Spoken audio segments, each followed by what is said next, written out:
5 apresenta Check-up no rádio.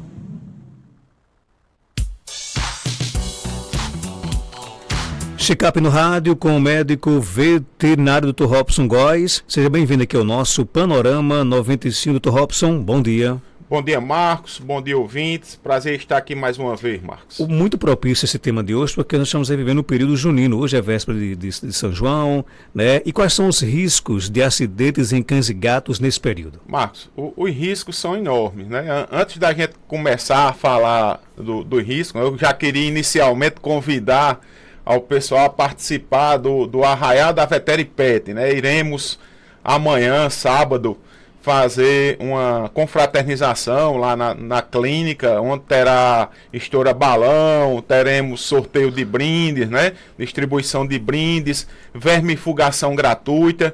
Então pegue aí seus pets, vão na Veteripet do horário de 7h30 às 11h30, que estaremos lá com comidas típicas e nos confraternizando e nos divertindo. Marcos. Isso amanhã, né? Amanhã sábado, né? Das 7h30 às 11h30 da manhã. Canjica, pamonha. Vamos ter lá vários bolos, né? Vamos com um cafezinho, vamos estar lá. E também para os pets, aí teremos sorteio de brindes, teremos vermifugação gratuita, estaremos lá, Marcos. Para todos os pets que Isso, para quem chegar lá, nós estaremos à disposição. Que legal. Mas veja só, nesse período agora, a gente tem o grande problema com os cães e os gatos, principalmente os cães, a questão dos fogos de artifício. E temos diversos perigos que esses animais eles podem ter. Aí desde a questão de fuga, esses animais ao escutarem, o ouvido deles é bem maior, sensível, escutam bem mais do que o ser humano. Então eles empreendem fuga muitas vezes. Quando escuta ali um fogo daquele de artifício, ele sai correndo e corre o risco de se perder, corre o risco de ser atropelado, corre o risco de passar em cima de uma fogueira que está quente ali e causar queimaduras nas patas. Os outros riscos que existem são dentro da própria casa, com medo de tropeçar em um móvel e esse móvel cair sobre ele.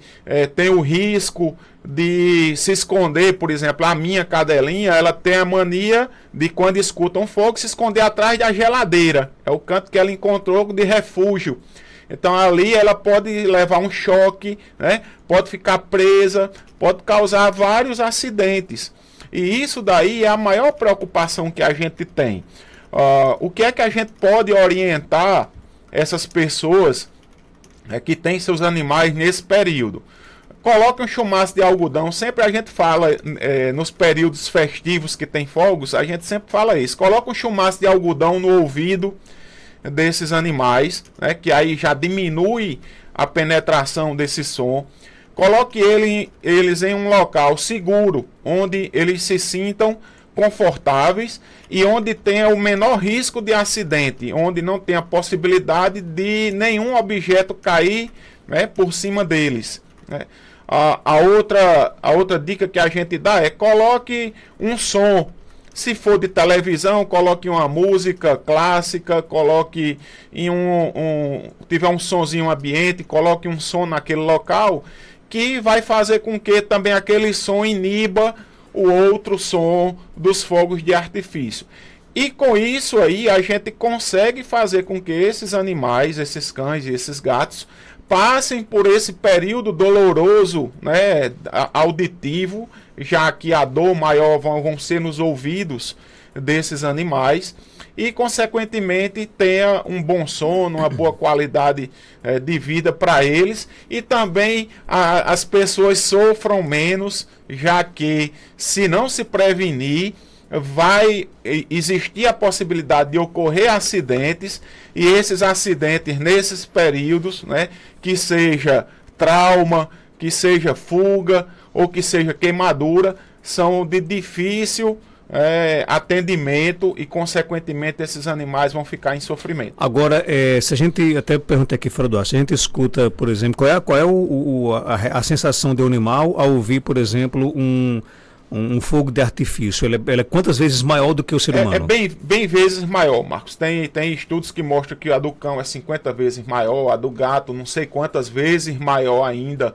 O gato escuta bem mais do que o cão. Então isso daí faz com que a sensibilidade deles ao barulho seja bastante traumática, por isso que eles ficam inquietos, por isso que eles ficam agoniados, tentando fugir, tentando se esconder. Então isso daí a gente consegue prevenir com essas dicas que eu acabei de citar. Então aquela iniciativa do cão de, por exemplo, correr quando escuta um pipoco de um fogo não é brincando, não é diversão não. Não é diversão, não, é sofrimento. É sofrimento, é inquietude, e isso daí é bastante preocupante. Por isso que às vezes as pessoas dizem, vinha um carro chegando aqui, eu tenho uma pessoa chegando, o meu cachorro ele já sente de longe. Não, ele não sente, ele escuta de longe. Por quê? Porque a audição dele é bem maior, bem mais potente, e ele fica sempre alerta quanto à questão desses barulhos. O Vitor pergunta aqui se existe, por exemplo, algum fogo de artifício que não traz aí prejuízo para o animal. O de luzes, né? Na verdade, hoje, com a questão do autismo, né? Com essas campanhas que tem hoje para a questão de não soltar os fogos com estampidos, né? Com barulhos, consequentemente também favorece aos animais domésticos. E isso daí, os de luzes, eles são menos agressivos à questão dos animais. Agora traz sequelas para o resto da vida do animal? Se ocorrer, Marcos, aí seria, veja só, a sequela em termos de medo, ela sim traz, porque qualquer barulho que ele escute, ele exacerba aquele medo que ele ficou. Mas quanto à questão de trauma a nível de pavilhão auricular, né, a nível de audição, aí teria de ser um estampido muito próximo dele, um barulho muito próximo que provocasse aí lesão, principalmente de ruptura de tímpano. Aí seria por exemplo, que uma criança ou um adulto, alguma coisa que jogou uma bomba de alta potência próximo a um cão, aí aquilo ali pode sim ocasionar e provocar uma lesão séria no tímpano que pode levar esse animal aí à perda de audição. Tem perguntas no nosso WhatsApp 992053030, Dr. Robson. Minha colega cria um cachorro e muitas vezes ele ficava na rua à noite, porque quando ela pegou ele, já era de rua. E ontem ele chegou cedo, debilitado, sem querer comer, sangrando pelo nariz e se tremendo. Já se encontra muito debilitado. O que é que pode ter sido? Olha, aí a gente pode levantar a possibilidade de trauma, né? Ele foi atropelado e pegou a pancada na cabeça e consequentemente dá essa questão de sangramento nasal. A gente pode levar a possibilidade de outro trauma por uma pancada, por exemplo, uma pessoa deu uma paulada ou jogou uma pedrada. A gente tem a possibilidade de pensar em doenças transmitidas aí por carrapato, que causa essa questão do sangramento nasal. A gente pode pensar em um quadro de envenenamento, né? Mas em um quadro de briga. Nessas situações aí, sangramento, pessoal, o animal sangrou, é uma emergência. Você tem de procurar urgentemente o auxílio de um profissional médico veterinário para que você possa identificar a causa desse sangramento e entrar com as medicações adequadas. Tem pessoas que fazem a opção, vou entrar com anti-hemorrágico para tentar resolver esse problema. Nem sempre o anti-hemorrágico resolve. Vou usar uma medicação que é um agregador de plaqueta. E se o animal não tiver plaqueta para agregar, você vai resolver o quê? Então não vai resolver. Tem de fazer os exames e medicar de forma adequada. Tem mais pergunta aqui no nosso WhatsApp. Vamos lá, bom dia. Bom dia, eu queria saber do Dr. Robson, que a minha cachorra toma vacina para não entrar no cio. Aí ela toma num dia, como ela toma hoje. Quando é amanhã ela fica dando embigada nas coisas e lambendo minhas pernas, botando na pata nas minhas pernas, dando embigada. Queria saber por quê. Por quê? Marcos está curioso em saber o que é dar embigada. Embigada, ele uma vez me perguntou isso, eu tenho certeza que ele já esqueceu. O ato de dar embigada, né, corresponde, Marcos, a antigamente um umbigo com umbigo, que seria a posição sexual humana, né, que seria o papai e mamãe. Depois o Marcos também vai querer saber o que é isso. Mas tirando fora de brincadeira, né, a questão dela ficar aí, Marcos, mengando, também é outro termo usado. É ela tentar ficar cruzando, né, tentar cruzar. O que acontece isso muitas vezes é quando você aplica esses progestágenos, seria o aumento, né, de hormônio circulante. Seria mais comum ela ter essas características com os estrógenos, quando se você aplicasse estrógenos. Por você aplicar progestágeno, não é comum isso acontecer. Então isso aí pode ser uma questão particular, uma particularidade do seu animal. Não é nenhuma questão de não, emocional, de nada. Não, Marcos, aí eu acho que é uma característica do animal. Ele associou aquela aplicação daquela medicação ao ato de cruza, né, ao ato de reprodução, mas não que a medicação, o progestágeno, ele estimule o animal a querer cruzar. Quem estimularia o animal a querer cruzar, apresentar características de cio, seriam os estrógenos. No caso, a embigada, então, para quem ainda não sabe, quando o cachorro fica na perna do ser humano, né? Na perna do ser humano, querendo se reproduzir, querendo namorar. Ali é a famosa embigada. Aí tem uns que faz até vergonha, Marco. De vez em quando eu passo vergonha lá em casa. Ali é uma necessidade sexual do animal? Não, às vezes é característica mesmo, individual, é ato, ali foi muitas vezes ela se identificou com aquela pessoa, ou se identificou com aquele boneco, ou se identificou com aquela perna ali e foi tentar cruzar, fazer essas características. Tem mais ouvindo com a gente, bom dia.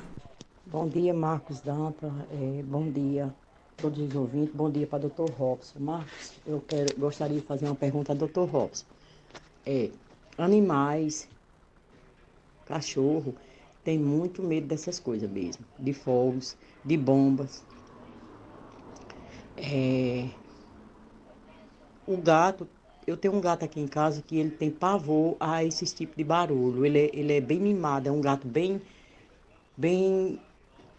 graúdo, sabe? Ele é novinho, mas ele é tipo um bebê, mas ele é bem grande mesmo. A gente pensa que já é um gato velho. Ele morre de medo de bomba.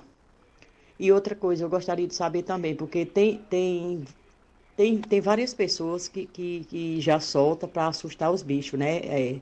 Pronto. Umas bombinhas que tem pequena, eu já vi mesmo gente jogando assim, sabe? Perto dos cachorros, que os cachorros ficam perto das coisas na feira, e eu já presenciei um homem, um ambulante, fazendo isso. Ele já traz umas bombinhas miudinhas e joga para espantar o cachorro. E aí, Robson? E Marcos, isso aí caracteriza crime, né? Você fazer intencionalmente algo que possa estar agredindo o animal é considerado crime, é passível hoje de prisão, isso aí chama-se maus tratos. A lei hoje ela é bastante severa quanto à questão de maus tratos para com os animais. Se você visualizar, se você gravar isso aí, você pode fazer denúncia. Consequentemente, essa pessoa vai responder a processo, sujeita a ir preso e ser passível, né, das penalidades hoje civis e criminais existentes no nosso país. Ouvindo pergunta aqui, comida de milho faz mal para o animal?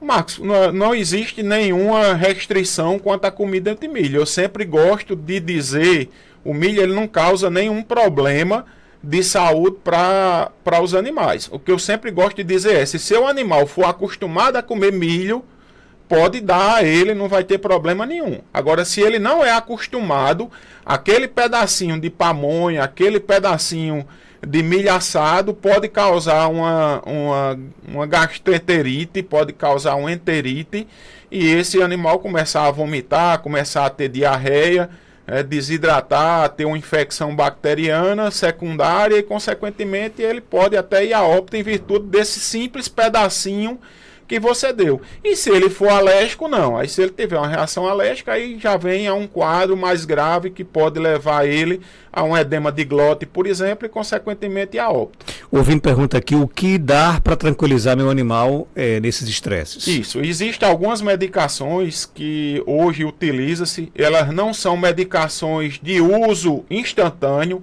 você teria de vir já administrando essa medicação ao longo de dias. Se é um negócio, por exemplo, para hoje, a medicação não vai surtir efeito.